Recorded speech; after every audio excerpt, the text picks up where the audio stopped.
ใครวะใครวะนี่ใครเอ่ยใครนี่มารอเหรอมารอตรงนี้เลยเหรอมารอนี่เลยรอนี่เลยมารอนี่เลยมารอเลยเหรอนั่งลงก่อนนั่งลงนั่งรู้ภาษาด้วยนั่งยกมือไหว้ด้วยยกมือไหว้ด้วยสิเดี๋ยวเนี่ย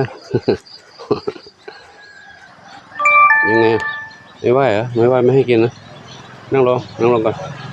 นั่งนั่งลงก่อนเลยนั่งลงแล้วนั่งลงแล้วเราบอกว่าได้สิ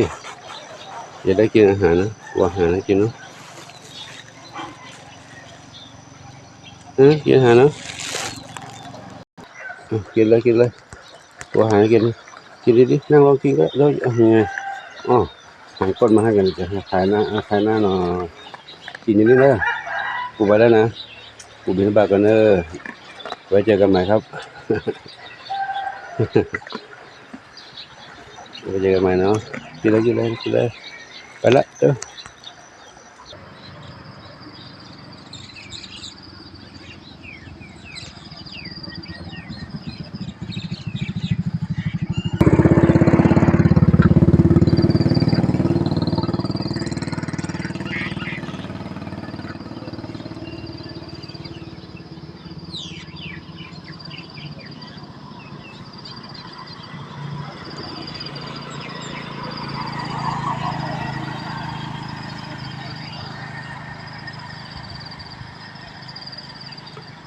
เช้าวันนี้อากาศเย็นสบาย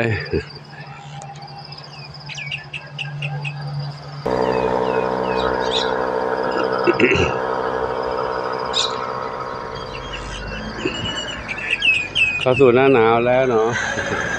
เจนวิ่งมาแล้วเจนวิ่งมาแล้วรถลาระวังนะเจ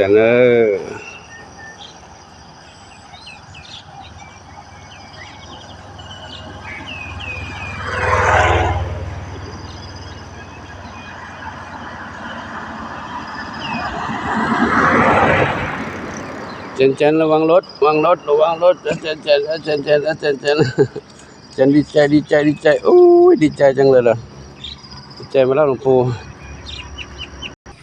มารับมาทักมาทายแล้วก็วิ่งนำหน้าไปแล้วนำหน้าดูแลความปลอดภัยให้หลวงปู่แล้วดูแลความปลอดภัยให้หลวงปู่ต้องดูแลตัวเองด้วยดูแลตัวเองด้วยนะ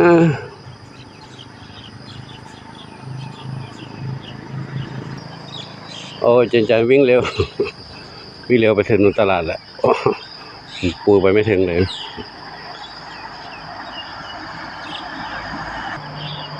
ก็ขอนำภาพนี้ให้ทุกท่านได้รับชมไว้เพียงเท่านี้เนาะพบกันใหม่คลิปต่อไปช่วงนี้มีสุขสาธุ